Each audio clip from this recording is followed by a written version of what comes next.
Bíblia ao amanhecer, com o pastor Antônio Freire. Não nos conformes com esta era, pois se espera, em Deus espera.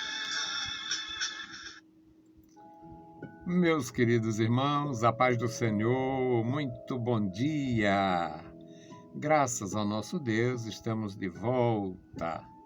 E é muito bom quando a gente está de volta com o mesmo propósito, o mesmo objetivo. Eu tenho objetivos muito claros. Eu tenho desejo muito profundo de ajudar. Me propus fazer isto muito cedo e temos conseguido, pela misericórdia de Deus, nós estamos de pé. E vamos meditar na palavra de Deus. O nosso texto hoje é Lucas, capítulo 20, versículos 27 a 40. Um texto um pouquinho longo, mas é porque o assunto era difícil e o Senhor Jesus aproveitou para dar uma lição para todos os milênios da história da igreja, do mundo, do universo. E a gente, tendo a oportunidade, deve expor.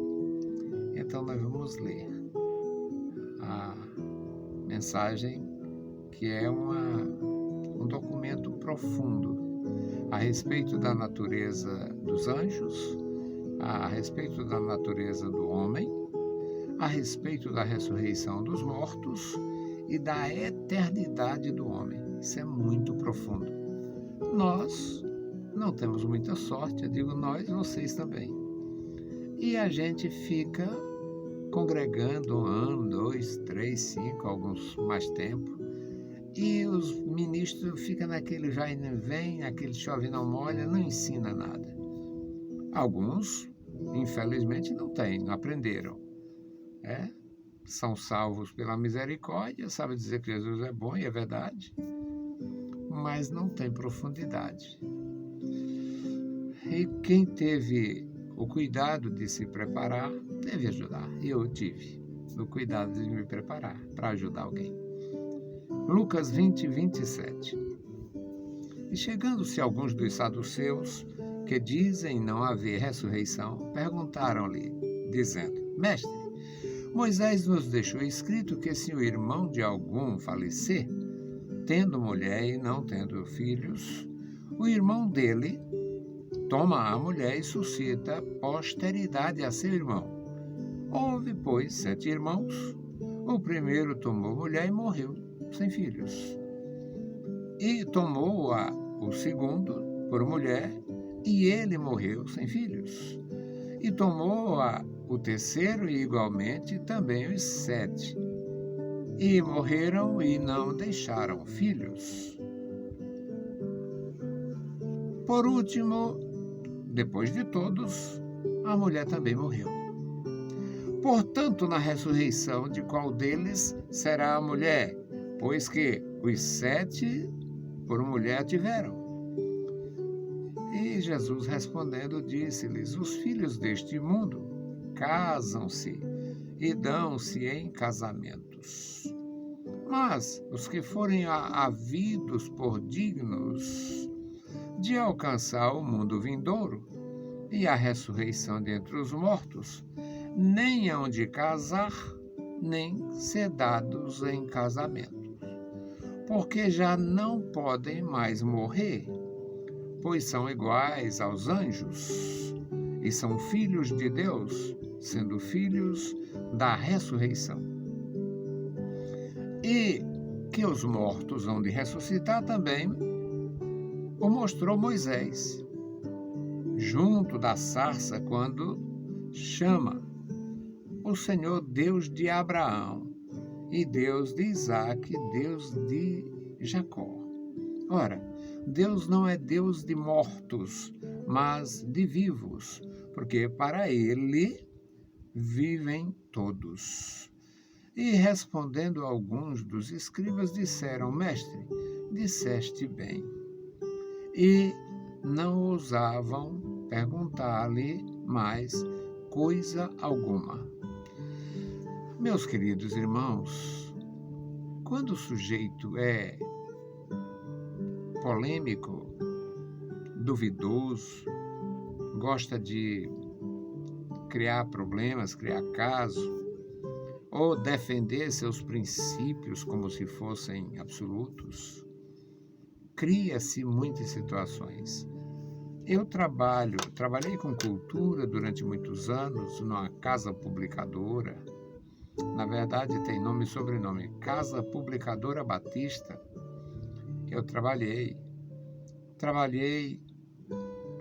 atendendo pastores e cristãos, de modo geral, de todas as denominações da época.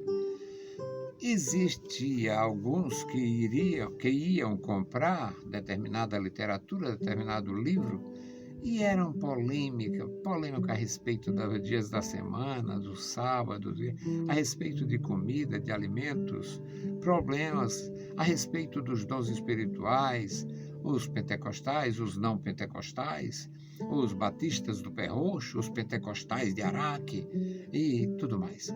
Só confusão. Quem serve a Deus deve servir com graça, ter informações e ter prudência. Mas nem sempre foi assim, sempre houve os que queriam dar vazão ao seu pensamento, ao seu sentimento. Nem Jesus escapou de ser induzido ao erro ou a determinada situação, como este caso aqui. Os saduceus eram um grupo de judeus, que na linguagem dos jovens de hoje são judeus crus, judeus que não acreditavam nos anjos, não acreditavam na ressurreição dos mortos, não acreditavam em determinados princípios. Portanto, eles invalidavam e inutilizavam as escrituras. Porque Moisés viu a glória de Deus. Moisés viu o anjo do Senhor. Os anjos de Deus tinham aparecido a Abraão, a Isaac, a Jacó, e posteriormente os anjos de Deus apareceram a muitas pessoas. Gideão e Davi. Bom, era um grupo de incrédulos dentro da sinagoga. E eles não acreditavam na ressurreição. Jesus pregando a palavra, inclusive sobre a ressurreição, eles armaram essa história. Foram alguns conversar com Jesus e fizeram essa parábola maluca. Uma casa com 7 homens e parece que não tinha mulher no pedaço, porque só uma mulher. Aí o primeiro casou, morreu sem deixar filho, o segundo casou com a viúva, porque não era necessário casar. Era gerar um filho com ela. Isso era uma tradição, isso é muito antes da Bíblia Sagrada ser escrita, isso é da época do princípio do mundo. A questão de sucessão. Bom, então eles criaram aquela história maluca dos 7 irmãos, que todos 7 possuíram a mulher e nenhum deles gerou. Era uma história mal contada, uma história maluca, era só uma cilada. E todos morreram também, era bem fácil de morrer, e depois a mulher morreu. E a pergunta, a inquietação desses saduceus era, no final, na ressurreição, que eles não acreditavam, isso era uma forma de negar. A mulher vai ser do primeiro, vai ser de qual deles ou de todos eles? Aí Jesus diz que na ressurreição não haverá isto. Jesus diz, na ressurreição, os que forem havidos por dignos, Jesus não se refere aqui a ímpios, porque os ímpios também vão de ressuscitar. Mas aqui Jesus se refere aos justos, até porque eles professavam a fé judaica. E Jesus diz, o que for havido por digno de alcançar o mundo vindouro, ou o reino de Deus, não vai passar por isso, porque na ressurreição, os que ressuscitarem não se dão em casamentos, não serão dados em casamentos, porque são como os anjos de Deus.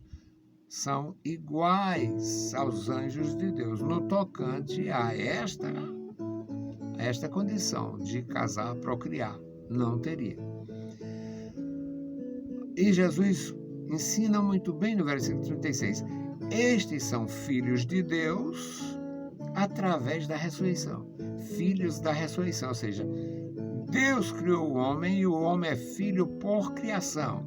Mas o homem morreu e no final, na consumação, ele ressuscita e tendo morrido em estado de graça, ele ressuscita como filho da ressurreição. Está aqui em Lucas capítulo 20, versículo 37. Na verdade, 36. O versículo 36. Já não podem morrer, pois são iguais aos anjos, portanto imortais, e são filhos de Deus, sendo filhos da ressurreição. Isso é perfeito. É perfeita a doutrina de Jesus Cristo. Aí Jesus vai lembrar a eles de um episódio, sabendo que eles são duros, crus, carnais. Jesus diz: os mortos hão de ressuscitar. Também Moisés, junto à sarça, quando ele exclamou: Deus de Abraão, Deus de Isaac, Deus de Jacó, ele dá testemunho da vida desses homens, porque Deus não é Deus de mortos, o versículo 38. Deus não é Deus de mortos, mas de vivos, porque para ele todos vivem. Todos os que morreram em estado de graça estão vivos para Deus. E alguns dos escribas, aqui no versículo 39, alguns daqueles que foram cheios de má intenção, querendo provar e provocar o Senhor Jesus, este entendeu e ele disse: mestre, disseste bem. Disseste bem. Nós precisávamos ouvir, era isso, aprender era isso. Disseste bem. E o versículo 40 diz que não ousavam mais perguntar coisa alguma. Neste pequeno texto, meus irmãos, nós temos a doutrina de Deus no que diz respeito à vida, à morte e à ressurreição. Nós temos a doutrina de Deus a respeito da santidade do ser humano. O ser humano santificado através da fé, portanto, imortal igual aos anjos. E nós temos a doutrina do final, da consumação. Os filhos da ressurreição. Os homens, todos aqueles que morrerem, os homens, no caso, o gênero humano, o ser humano que morrerem em comunhão com Deus, hão de ressuscitar à semelhança dos anjos, santos, eternos e assexuados. Então, são doutrinas, são coisas que a gente aprende. E é bom aprender. Mas não tem aqui um pula, um oba-oba, um aleluia, uma misturazinha de língua estranha. Eu amo o Senhor, eu amo a palavra e a doutrina. Eu sou pentecostal por experiência, portanto, nos meus aposentos, no meu a sós com Deus, eu falo, eu clamo ao Senhor em línguas estranhas e tal. Na pregação não é necessário. Muito embora eu tendo liberdade também acontece na igreja. Aconteceu algumas vezes ou muitas vezes na minha igreja, quando tinha liberdade. Hoje não tem liberdade, hoje nós temos um monte de coisa estranha e se alguém falar faz assustar. Então, meus amados irmãos, nós precisamos da graça para viver e precisamos nos preparar e perseverar até o fim para ser, como disse o Senhor Jesus, dignos, para sermos dignos de alcançar a vida eterna, a ressurreição dos mortos, a comunhão profunda e permanente, eterna com Deus. Glorificado seja o bendito nome do Senhor. Nós vamos orar. Hoje a minha oração é pelos nossos idosos. A igreja, nós temos, toda a organização tem, nós temos na igreja muitos idosos. Alguns não têm família, outros não têm recurso e, vez por outra, um deles vai embora e piora ainda a situação para aquela família. E vamos orar pelos nossos idosos, para quando um for para casa, os outros entenderem, aceitarem, se conformarem e continuar servindo a Deus. Bendito o Senhor, Pai Santo, que está nos mais altos céus, nós te louvamos. Estamos em tua presença, Senhor, agradecidos pela vida, pela salvação, pela tua bondade, pelo teu amor. Pedimos, meu Senhor, uma bênção especial pelos idosos na tua casa. Guarda, meu Senhor, os meus irmãos. Tu conheces, Senhor, tu és o nosso Deus. Tu conheces, meu Senhor, as nossas fragilidades. Ó Deus, tu conheces, Senhor, a condição dos nossos irmãos. Muitos que não andam mais, muitos que não falam, muitos que não ouvem, muitos que não têm mais os movimentos, estão na dependência dos familiares. Meu Senhor, tenha misericórdia de meus irmãos, dá graça, ajuda. Ó Deus, fala aos seus corações, enche de prazer na tua lei, que eles possam te glorificar pela vida. Amado Senhor, ajuda-me também na minha idade, Senhor, na minha família, os meus irmãos, cada servo teu. Querido Pai, ouve a nossa petição. No maravilhoso nome de Jesus Cristo, nós te pedimos. Amém. Meus queridos irmãos, a paz do Senhor e bom dia.